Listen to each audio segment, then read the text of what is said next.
Now the defenders of the stronghold of democracy and of equal opportunity.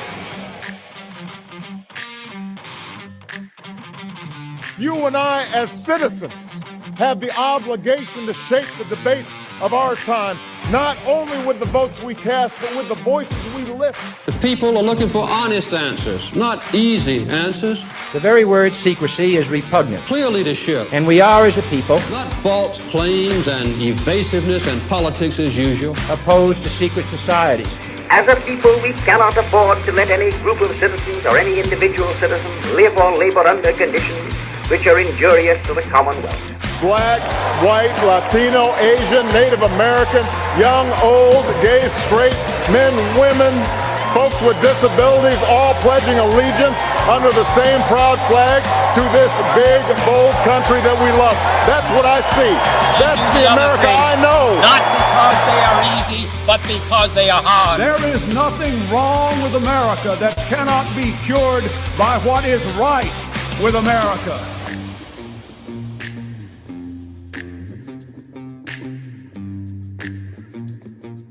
Welcome to the Aggressive Progressive Podcast. I am your host, Chris Hahn. I'm at Christopher Hahn, and that's Christopher Hahn, NY, on Instagram, and ChristopherHahn.com. I hope you're sharing this video podcast right here at the Aggressive Progressive. Make sure you're subscribing first, and then share it with like 10 friends every single day. They won't get annoyed, I promise you. All right, who's going to push back when the president is wrong? Doesn't seem like his cabinet will. Let's start the show. I know Dan Bongino. I debated him many times. I'm not going to judge his qualifications to be deputy director of FBI. I do know he had a law enforcement background. He worked in the Secret Service, and he was a New York City police officer before he became a media personality, a guy who I have debated, I don't know, 100 times. I mean, it's all over. I mean, they were pitching Dan Bongino, Chris Hahn shows for a while. We had these incredibly fiery debates, particularly on a show with Jeanine Pirro, over and over and over and over again every Saturday night. In fact, it's how I wound up getting a studio in my house, because I was like getting tired of, you know, dragging myself to a studio on Saturday night and just ruining my entire weekend around doing that show. And they said, yeah, let's figure out a way that you don't have to go anywhere to do this. And once in a while I would go into the city, and the whole thing. But I will say that I always got along with Dan off camera. always thought he was a nice guy. We do not share anything politically. I mean, but always thought he was a nice guy. A lot of talk, though, that all of these picks that Trump's coming down with, Bongino, he's changing up the entire Joint Chiefs of Staff, that they're all just Trump loyalists. And that is the bigger theme, the bigger problem, if you will, than any individual person, right? Every president is going to have some people around them in key positions that are going to be loyal to them. This president seems to value that over all else, right? And it's one thing if you're an aide in the White House. I think people who are aides in the White House should be fiercely loyal to the president, and they should be protective of the president, and they should do what they can to push their agenda. But the push-pull usually comes from the cabinet, right? Because cabinet officials tend to have a bigger stature. Did I say statue? Stature. And that stature is usually helpful, because even though they may not get the final decision on certain things, their voices tend to be elevated above the staff, so that there can be this back and forth, this push-pull, this check and balance within the administration itself that helps them reach better decisions. So the question we should be asking, forget about one individual, okay? I'm not here to I mean, I'm not happy with Robert F. Kennedy Jr. or Pete Hegseth or Kash Patel. I think that they are unqualified. I think that they are not the right people for this country. But forget about any individual one of them.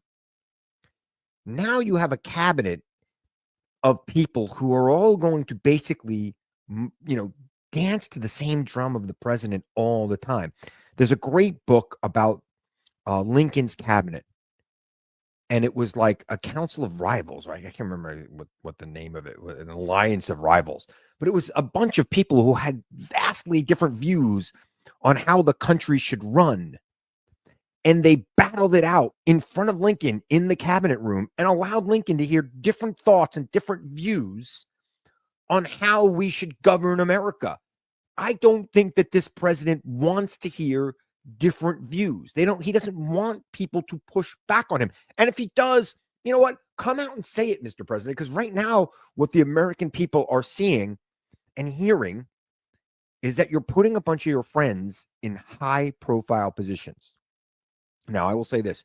I don't know why Dan gave up his podcast business, because he was making bank. And, if any of his viewers want to come over here and watch mine, I know it's a vastly different podcast, but with similar personality people. Dan and I have very similar personalities. Please come over, because I'll take those viewers and listeners, because I think it was a big financial. He's taking a pay cut. Let's just leave it at that. And God bless him. But again, I hope that everyone who's in this cabinet proves me wrong, that they will become people who will push back on the president when the president have instincts that are not going to go in the right direction for this country. But so far, I haven't seen that. I haven't seen that enough from the cabinet, and I surely haven't seen it enough. I mean, there's glimmers of it here and there from congressional Republicans. And I guess the rubber's going to meet the road in the next couple of weeks, because in the next couple of weeks, we're going to have to deal with the budget in this country. We're going to have to deal with a federal budget. And I don't know, how congressional Republicans who got to stand for re-election in swing districts can go along with everything that's been going on in this country the last couple of weeks and get reelected.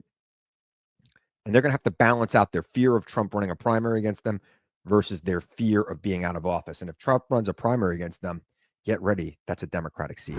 I am your host, Chris Hahn. I'm at Christopher Hahn on X, Christopher Hahn NY on Instagram, and ChristopherHahn.com. Make sure you are watching me. If you're not already, I mean, some people might be watching me say this. Watch me on YouTube at The Aggressive Progressive on YouTube. And of course, The Aggressive Progressive podcast is available wherever you get your audio podcasts. And I'm on News Nation all the time, so check me out there as well.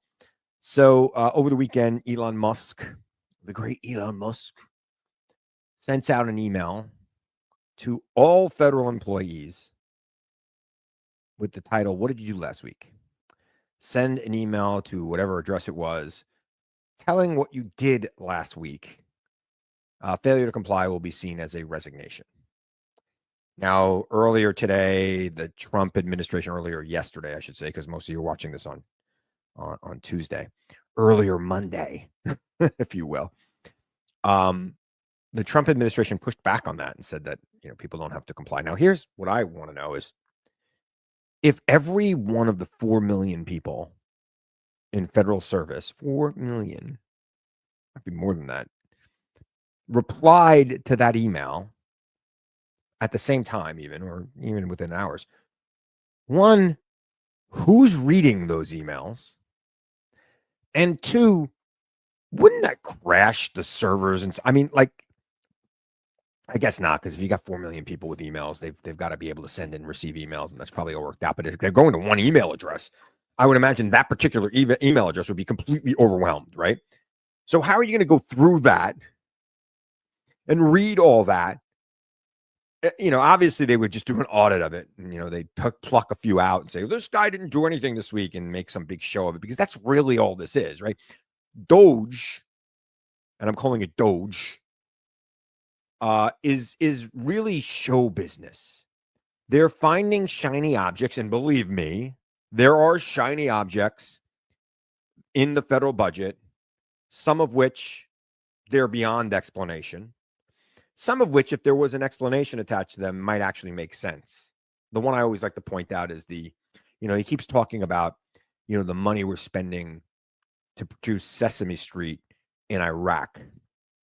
And I would say that maybe if Iraqi children are watching Sesame Street, which promotes American values, maybe they grow up to not hate America. That's just me. I grew up watching Sesame Street, and it helped me learn my ABCs, and I still like the Muppets, and I'm not trying to, burn down anything. I'm not a terrorist. I didn't grow up to be a terrorist. I would have, but, in Iraq, there are a lot of, people of bad will who want to radicalize children at a very young age against the United States of America.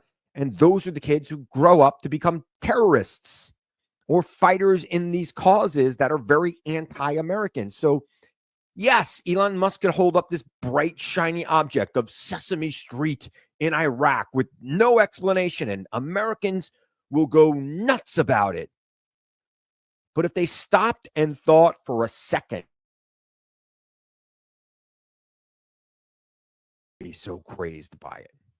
He's shutting down USAID. I've come out here. Look, I'm not going to win any battles politically defending foreign aid because people don't understand foreign aid, and most people don't have the time or the inclination to try to understand why that matters, why projecting soft power around the world matters. But let me quote Donald Trump's first Secretary of Defense, Mad Dog Maddox, if you will, General, 4 stars, when he said, if you cut off USAID, you better start spending more money on bullets for me. You're going to spend 4 times that amount on bullets for me, I think his exact quote. So think about that for a second. General Mattis, a man of war, 4-star general, Secretary of Defense, appointed by Donald Trump, by the way, not by some wishy-washy liberal, but by Donald Trump, said, you cut out that federal foreign aid, that USAID, spend more money on defense. There you go. There's your answer. You want to dig deeper into it? You want to show up a shiny object about some play that's being produced somewhere that you didn't like? Whatever. But the vast majority of that money, again, there's some things you shouldn't have. Of course, any bloated bureaucracy is going to put things in there, and get a scalpel out and cut it out. But you're stopping the entire thing. You're not going to feed starving people in parts of the world. Who's going to do it then? Are they going to die, or is China going to step in? Or is some, radical group in that country going to step in? Who does it if we don't? That should be the question that keeps you up at night. Who does it if we don't? And what are their intentions towards the United States of America? You don't want to help out with health problems around the world? You think that the ocean protects you from somebody getting on a plane with Ebola and bringing it here? It doesn't. Let me spell that out for you. It does not. So, yes, point out the shiny objects all you want, Elon. And you're right. Most people won't know the difference because most people do not have the time to figure it out. They've got busy lives. And you know this because you're not an idiot. And, let's just let the world burn while you continue to rake in billions in government contracts from the United States of America. When is Doge getting to that? Or is that going to be something that's off limits for Doge? Doge is never going to look at Elon's own conflicts of interest and the billions of dollars going for his rockets to nowhere. Just, food for thought for all those people out there concerned about government waste. He's never going to look at his own stuff. And it doesn't appear that Congress right now is willing to even challenge him. So we're stuck with him for a little while until Congress flips. And that's happening sooner than you think. All right. Going to remind you right now, as I always do, to seek the truth, question everyone and everything, even me. Seek the truth and know it's out there and know you'll find it if you look for it. And I'll be back here again real soon to tell you the truth as I see it. I'm Chris Hahn. Thanks for joining me on the Aggressive Progressive Podcast.